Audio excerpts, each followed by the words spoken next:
Viewers, এটা হলো একটি ডুয়াল অ্যামপ্লিফায়ার যেটার মডেল নাম্বার D50, যেটার মাধ্যমে 8 ইঞ্চি দুইটা স্পিকার খুব সুন্দরভাবে চালাতে পারবেন।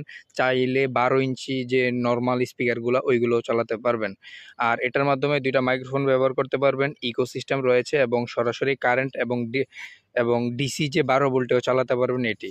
আর এটার ব্যাকপার্টটা এরকম খোলা থাকবে, এখানে আইসিটা দেওয়া আছে এবং স্পিকার আউটপুট দুইটা দেওয়া আছে। তো এমপ্লিফায়ারটা যাদের লাগবে আমাদের সাথে যোগাযোগ করবেন স্ক্রিনে দেওয়া হোয়াটসঅ্যাপ নম্বরে।